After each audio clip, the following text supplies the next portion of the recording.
मधुबन के बाबा,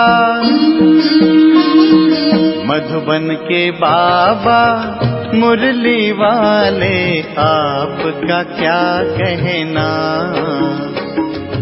आपका क्या कहना।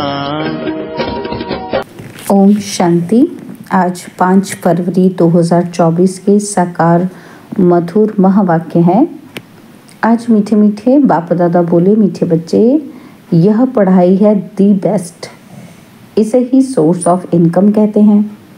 पढ़ाई में पास होना है तो टीचर की मत पर चलते चलो। बाबा ने कहा यह पढ़ाई है दी बेस्ट। इसे ही सोर्स ऑफ इनकम कहते हैं। पढ़ाई में पास होना है तो टीचर की मत पर चलते चलो। बाबा ने आज प्रश्न पूछा, बाप ड्रामा का राज जानते भी अपने बच्चों से कौन सा पुरुषार्थ कराते हैं? और उत्तर में बाबा कहते, बाबा जानते हैं कि नंबरवार ही सब बच्चे सतोप्रधान बनेंगे, लेकिन बच्चों से सदा यही पुरुषार्थ कराते कि बच्चे ऐसा पुरुषार्थ करो जो सजाएं न खानी पड़े। सजाओं से छूटने के लिए जितना हो सके प्यार से बाप को याद करो। चलते फिरते उठते बैठते याद में रहो तो बहुत खुशी रहेगी। आत्मा तमो प्रधान से सतो प्रधान बन जाएगी। ओम शांति। अब बच्चे जानते हैं बाबा हमको ज्ञान और योग सिखलाते हैं। हमारा योग कैसा है ये तो बच्चे ही जानते हैं। हम जो पवित्र थे वह अब अपवित्र बने हैं, क्योंकि 84 जन्मों का हिसाब तो चाहिए ना। यह 84 जन्मों का चक्र है। यह जानेंगे भी वही जो 84 जन्म लेते होंगे। तुम बच्चों को बाप द्वारा मालूम हुआ है। अब ऐसे बाप का भी अगर नहीं मानेंगे तो बाकी किसका मानेंगे? बाप की मत मिलती है। ऐसे बहुत हैं जो बिल्कुल नहीं मानते। कोटों में कोई मानेंगे। बाप शिक्षा भी कितनी क्लियर देते हैं। तुम बच्चे ही मानेंगे नंबरवार पुरुषार्थ अनुसार। सब एक रस तो नहीं मानेंगे। टीचर की पढ़ाई को सब एक रस नहीं मानेंगे अथवा पढ़ेंगे। नंबरवार कोई 20 मार्क्स लेते हैं, कोई कितनी मार्क्स लेती हैं, कोई तो नापास ही हो पड़ते हैं। नापास क्यों होते हैं? क्योंकि टीचर की मत पर नहीं चलते हैं। वहाँ अनेक मतें मिलती हैं और यहाँ एक ही मत मिलती है। यह है वंडरफुल मत। बच्चे जानते हैं बरोबर हमने 84 जन्म लिए हैं। बाप कहते हैं मैं जिसमें प्रवेश करता हूँ। ये किसने कहा? शिव बाबा ने। मैं जिसमें प्रवेश करता हूँ, जिसको भागीरथ कहते हैं, वह अपने जन्मों को नहीं जानते थे। तुम बच्चे भी नहीं जानते थे। तुमको अभी समझाता हूँ। तुम इतने जन्म सतो प्रधान थे, फिर सतो रजो तमो में आते नीचे उतरते आए। अब तुम यहाँ पढ़ने आए हो। पढ़ाई है कमाई, सोर्स ऑफ इनकम। यह पढ़ाई है ही द बेस्ट। उस पढ़ाई में कहेंगे ICS द बेस्ट। तुम जो 16 कला संपूर्ण देवता थे, अभी कोई गुण नहीं रहा है। गाते हैं कि निर्गुण हारे में कोई गुण नहीं। सब ऐसे कहते रहते हैं। समझते हैं कि सर्वत्र भगवान है, देवताओं में भी भगवान है। इसलिए देवताओं के आगे बैठ कहते हैं कि मैं निर्गुण हारे में कोई गुण नहीं। आपको ही तर्स करना पड़ेगा। गाया भी जाता है, बाबा ब्लिसफुल है, मेहरबान है, हमारे ऊपर दया करते हैं। कहते हैं हे ईश्वर रहम करो। बाप को बुलाते हैं। अब वही बाप तुम्हारे सामने आया है। ऐसे बाप को जानते हैं तो उनको कितनी खुशी होनी चाहिए। बेहद का बाप जो हमको हर 5000 वर्ष के बाद फिर से सारे विश्व की राजाई देते हैं, तो कितनी अथाह खुशी होनी चाहिए। तुम जानते हो कि श्रीमत पर हम श्रेष्ठ से श्रेष्ठ बन रहे हैं। अगर श्रीमत पर चलेंगे तो श्रेष्ठ बनेंगे। आधा कल्प रावण की मत चलती है। बाबा कितना अच्छी रीति समझाते रहते हैं। तुमने 84 जन्म लिए हैं, तुम ही सतो प्रधान थे। अभी तुमको फिर सतो प्रधान बनना है। यह है रावण राज्य। जब इस रावण पर जीत हो तब राम राज्य स्थापन हो। बाप कहते हैं तुम मेरी ग्लानि करते हो। बाप का नाम गायन करने के बदले ग्लानि करते हैं। बाप कहते हैं तुमने मेरा कितना अपकार किया है, यह भी ड्रामा बना हुआ है। अब ये सब समझानी दी जाती है कि इन सब बातों से निकलो, एक को याद करो। गायन भी है सत्य का संग तारे 21 जन्मों के लिए। तब डुबोए कौन? तुमको सागर में किसने डुबोया? बच्चों से ही प्रश्न पूछेंगे ना, तो तुम जानते हो मेरा ही नाम बागवान खिवैया है। अर्थ ना समझने के कारण बेहद के बाप की बहुत ग्लानि की है। फिर बेहद का बाप उन्हों को बेहद का सुख देते हैं। अपकार करने वालों पर उपकार करते हैं। वह समझते नहीं कि हम अपकार करते हैं। बड़े खुशी से कहते हैं कि ईश्वर सर्वव्यापी है। अब ऐसे तो हो ना सके। हर एक को अपना अपना पाठ मिला हुआ है। यह भी तुम जानते हो, जब देवी देवताओं का राज्य था तो और कोई राज्य ही नहीं था। भारत सतो प्रधान था, अब है तमो प्रधान। बाप आते ही हैं दुनिया को सतो प्रधान करने, सो भी तुम बच्चों को ही मालूम है। सारी दुनिया को अगर मालूम पड़े तो यहाँ कैसे आएंगे पढ़ने के लिए? तो तुम बच्चों को अथाह खुशी होनी चाहिए। खुशी जैसी खुराक नहीं। सतयुग में तुम बहुत खुश रहते हो। देवताओं का खानपान आदि बहुत सूक्ष्म होता है। बहुत खुशी रहती है। अभी तुमको खुशी मिलती है। तुम जानते हो हम सतो प्रधान थे। अब फिर बाबा हमको ऐसी फर्स्ट क्लास युक्ति बताते हैं। गीता में भी पहला पहला अक्षर है मन मना भव। यह गीता एपिसोड है ना, तो गीता में श्री कृष्ण का नाम डाल सारा मुछारा कर दिया है। वह है भक्ति मार्ग। बाप भी नॉलेज समझाते हैं। इनमें कोई खिटपिट की बात नहीं, सिर्फ तमो प्रधान से सतो प्रधान बनना है। यह तमो प्रधान दुनिया है। कलयुग में देखो मनुष्यों का हाल क्या हो गया है। ढेर मनुष्य हो गए हैं और सतयुग में एक धर्म, एक भाषा और एक बच्चा होता है। एक ही राज्य चलता है। यह ड्रामा बना हुआ है। तो एक है सृष्टि चक्र का ज्ञान, दूसरा है योग। ज्ञान का धुरिया और होली। मुख्य बात बाप समझाते हैं। इस समय सबकी तमो प्रधान जड़ जड़ी भूत अवस्था है।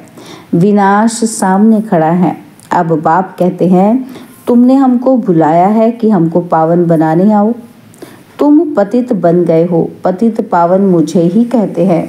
अब मेरे साथ योग लगाओ, मामेकम याद करो। मैं तुमको सब कुछ राइट ही बताऊंगा। बाकी जन्म जन्मांतर तुम अनराइटियस बनते ही आए हो। सतो प्रधान से तमो प्रधान बन पड़े हो। बाप बच्चों से बात करते हैं, मीठे बच्चे, अभी तुम्हारी आत्मा तमो प्रधान बनी है। किसने बनाई? 5 विकारों ने। मनुष्य तो इतने प्रश्न पूछते हैं जो माथा ही खराब कर देते हैं। शास्त्रार्थ करते हैं तो आपस में लड़ पड़ते हैं, एक दो को लाठी भी लगाते हैं। यहाँ तो बाप तुमको पतित से पावन बनाते हैं। इसमें शास्त्र क्या करेंगे? पावन बनना है ना, तो कलयुग के बाद फिर सतयुग जरूर आना है। सतो प्रधान भी जरूर बनना है। बाप कहते हैं अपने को आत्मा समझो। तुम्हारी आत्मा तमो प्रधान बनी है तो शरीर भी तमो प्रधान मिलता है। सोना जितना कैरेट होगा, जेवर भी ऐसा बनेगा। खाद पड़ती है ना, अब तुमको 24 कैरेट सोना बनना है। देही अभिमानी भव। देह अभिमान में आने से तुम छीछी बन पड़े हो। कोई खुशी नहीं है। बीमारियां, रोग आदि सब कुछ है।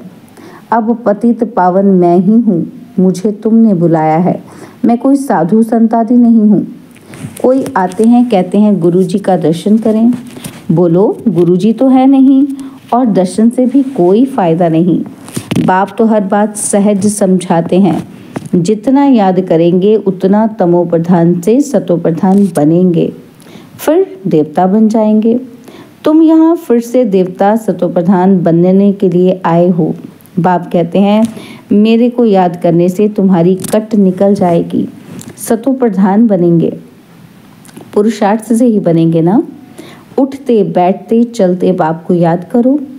क्या स्नान करते बाप को याद नहीं कर सकते हो? अपने को आत्मा समझ बाप को याद करो तो कट निकलेगी और खुशी का पारा चढ़ेगा। तुमको कितना धन देता हूँ, तुम आए हो विश्व का मालिक बनने। वहाँ तुम सोने के महल बनाएंगे, कितने हीरे जवाहर होंगे। भक्ति में जो मंदिर बनाते हैं उसमें कितने हीरे जवाहरात होते हैं। बहुत राजाएं मंदिर बनाते हैं, इतना हीरा सोना कहाँ से आता है? अब तो है ही नहीं। यह ड्रामा भी तुम जानते हो कि कैसे चक्र फिरता है। यह बैठेगा भी उनकी बुद्धि में जिन्होंने सबसे जास्ती भक्ति की है। नंबरवार ही समझेंगे। यह पता पड़ेगा कि कौन बहुत सर्विस करते हैं, बहुत खुशी में रहते हैं, योग में रहते हैं। वह अवस्था पिछाड़ी में होगी। योग भी जरूरी है, सतो प्रधान बनना है। बाप आया हुआ है तो उनसे वर्षा लेना है। यह भी कहते हैं बाबा तो हमारे साथ है। मैं सुन रहा हूँ, तुमको सुनाते हैं तो मैं भी सुनता जाता हूँ। किसको तो सुनाएंगे ना। ज्ञान अमृत का कलश तुम माताओं को मिलता है। माताएं सबको बांटती हैं, सर्विस करती हैं। तुम सब सीताएं हो, राम एक है। तुम सब ब्राइड्स हो और मैं हूँ ब्राइड ग्रूम। तुमको श्रृंगार कर ससुराल घर भेज देते हैं। गाते भी हैं कि वह बापों का बाप है, पतियों का पति है। एक तरफ महिमा करते हैं और दूसरी तरफ ग्लानि करते हैं। शिव बाबा की महिमा अलग है, श्री कृष्ण की महिमा अलग है। पोजीशन सबका अलग अलग है और यहाँ सबको मिलाकर एक कर दिया है। अंधेर नगरी, अब तुम बाबा का बने हो। शिव बाबा के पोत्रे पोत्रियां हो, तुम सबका हक लगता है। इस बाबा के पास तो प्रॉपर्टी है ही नहीं। प्रॉपर्टी मिलती है हद की और बेहद की। तीसरा कोई है नहीं जिससे वर्षा मिले। यह कहते हैं हम भी उनसे वर्षा लेते हैं। कौन कहते हैं? ब्रह्मा बाबा। वो कहते हैं कि हम भी उनसे ही वर्षा लेते हैं। पारलौकिक परमपिता परमात्मा को सब याद करते हैं। सत्युग में याद नहीं करते। सत्युग में है एक बाप और रावण राज्य में है दो बाप। संगम पर है तीन बाप, लौकिक, पारलौकिक और अलौकिक। तीसरा है वंडरफुल अलौकिक बाप। इन द्वारा बाप वर्षा देते हैं। इनको भी उनसे वर्षा मिलता है। ब्रह्मा को एडम भी कहते हैं, ग्रेट ग्रेट ग्रैंडफादर। शिव को तो फादर ही कहेंगे। सिजरा मनुष्यों का ब्रह्मा से शुरू होता है, इसलिए उनको ग्रेट ग्रेट ग्रैंडफादर कहा जाता है। नॉलेज तो बहुत सहज है। तुमने 84 जन्म लिए हैं, समझाने के लिए चित्र भी है। अब इसमें उल्टा सुल्टा प्रश्न करने की दरकार नहीं है। ऋषि मुनियों से भी पूछते थे तो वो भी नीति नीति कह देते थे। अब बाप आकर अपना परिचय देते हैं तो ऐसे बाप को कितना प्यार से याद करना चाहिए। अब धीरे धीरे तुम बच्चे ऊपर चढ़ते जाते हो ड्रामा अनुसार। कल्प कल्प नंबरवार कोई सतो प्रधान, सतो रजो तमो बनते हैं। ऐसा ही पद वहाँ मिलता है। इसलिए बाप कहते हैं बच्चे अच्छी रीति पुरुषार्थ करो, जो सजाए न खाओ। पुरुषार्थ जरूर कराते हैं। भल समझते हैं कि बनेंगे वही जो कल्प पहले बने होंगे, परंतु पुरुषार्थ जरूर कराएंगे। जो नज़दीक वाले होते हैं पूजा भी अच्छी तरह वही करते हैं। पहले पहले तुम मेरी ही पूजा करते हो, फिर देवताओं की पूजा करते हो। अब तुमको देवता बनना है। तुम अपने राज्य योग बल से स्थापन कर रहे हो। योग बल से तुम विश्व की बादशाही लेते हो। बाहुबल से कोई विश्व की बादशाही ले न सके। वह लोग भाई भाई को आपस में लड़ाते रहते हैं, कितना बारूद बनाते हैं, उधार में एक दो को देते रहते हैं। बारूद है ही विनाश के लिए, परंतु ये किसी की बुद्धि में नहीं आता, क्योंकि वह समझते हैं कि कल्प लाखों वर्ष का है, घोर अंधियारे में है, विनाश हो जाएगा और सब कुंभकर्ण की नींद में सोए रहेंगे, जागेंगे ही नहीं। तुम अभी जागे हो। बाप है ही जागती ज्योत, नॉलेजफुल। तुम बच्चों को आप समान बनाते हैं। वह है भक्ति और यह है ज्ञान। ज्ञान से तुम सुखी बनते हो। तुमको आना चाहिए कि हम फिर से सतोप्रधान बन रहे हैं। बाप को याद करना है, इसको कहा जाता है बेहद का संन्यास। यह पुरानी दुनिया तो विनाश होने वाली है। नेचुरल कैलेमिटीज भी मदद करती हैं। उस समय तुमको खाना भी पूरा नहीं मिलेगा। हम अपनी खुशी की खुराक में रहेंगे। जानते हो, ये सब खलास होना है, इसमें मूंझने की बात नहीं है। मैं आता ही हूँ तुम बच्चों को फिर से सतोप्रधान बनाने। यह तो कल्प कल्प का मेरा ही काम है। अच्छा, मीठे मीठे सिकिलदे बच्चों प्रति माता पिता बाप दादा का याद प्यार और गुड मॉर्निंग। रूहानी बाप की रूहानी बच्चों को नमस्ते।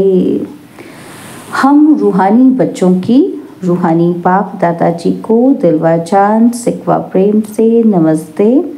ओम शांति। प्यारे बाबा, मीठे बाबा, मेरे बाबा, शुक्रिया बाबा, शुक्रिया बाबा, शुक्रिया।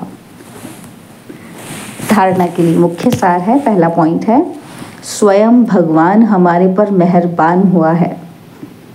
वह हमें पढ़ा रहे हैं, इस नशे में रहना है।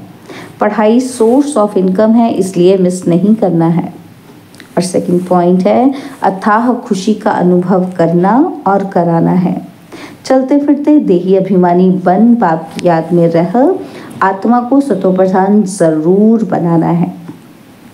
बाबा ने आज हमको वरदान दिया, समय प्रमाण हर शक्ति का अनुभव प्रैक्टिकल स्वरूप में करने वाले मास्टर सर्वशक्तिमान भव।